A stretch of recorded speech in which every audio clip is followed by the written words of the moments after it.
Thank you for tuning in to Ellensburg Amplifier Repair and Service. What I have here today is a Maxonics Crunch PZX2000.1 Class D amplifier. And first I would like to make a note that this, even though it says 2000.1, will not make 2000 watts. It's not going to happen. It's impossible. At the most, these will give you 800 at the most. That's peak. These just don't have the rails, the power to do that. So what I have here is my little guy here pointing out the obvious. Another shorted inductor from vibration damage. Really common to see this kind of damage when the amplifier is subjected to high vibration, mounted on boxes, or just big systems where the whole vehicle is under high vibration. So the best thing I could recommend is to isolate your amplifier from these high vibration situations to avoid shorting these outputs, which in turn I had to replace 2 output transistors. They're IRP 250Ns. I had to replace the IRS 21844 driver IC. Obviously I had to fix the coil of the output inductor. I also had to replace one rectifier because it had vibration damage. One leg was separated from the body of the rectifier. Let me move my little guy here. And I also inspected the drive card, which I did find it had a bad via on one of the power supply drive traces. So what I do is I take a 0.4 millimeter wire. I use a wire from transformer cores. I send it through the via while pushing the card, the header pins, back through the via.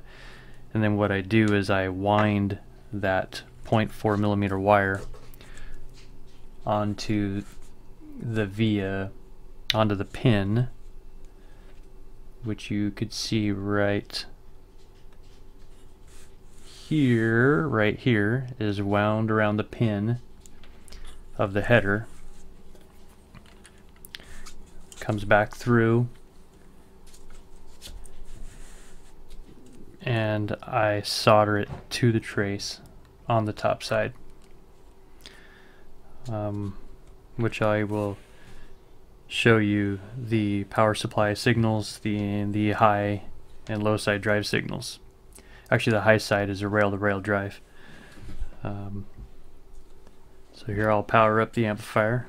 Oh, and to note, some people ask how I power these amplifiers up. I have a 2 amp laptop power supply running through a foot switch to the remote terminal. That's how I power up most all my amplifiers, which you can do on even bigger amplifiers. It just takes a little time to charge the rail capacitors, but it does work, and it's very effective. Instead of providing that high current if something goes wrong, it's limited to 2 amps with this one. So you'll be able to see the scope in the upper right hand corner. And there's the relay kicking on, showing a good sign that it's coming to life. So here's the repaired trace, which you'll see on the scope here. Let me change some settings here for you, which you can see the power supply drive here. Let me change the voltage scale of the oscilloscope. Let me bring the trigger up for you. So there's the repaired via that you can see on your screen. And then here's the low side drive.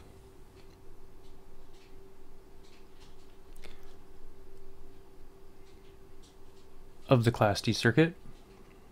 And then we also have our rail-to-rail drive.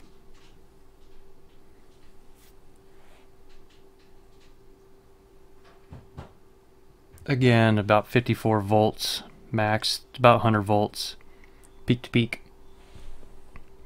on the drive signal.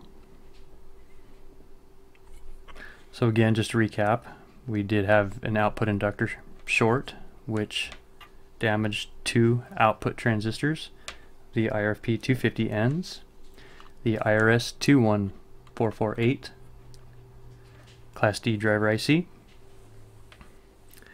I did repair the via using 0.4 gauge wire, and also I replaced the output capacitor, and if you notice, I also glued it, just the edge, to the relay. The relay does get quite warm, so I glued just the edge, top edge of the capacitor to the top edge of the relay, just to help keep that from breaking the capacitor legs from any vibration damage that can occur.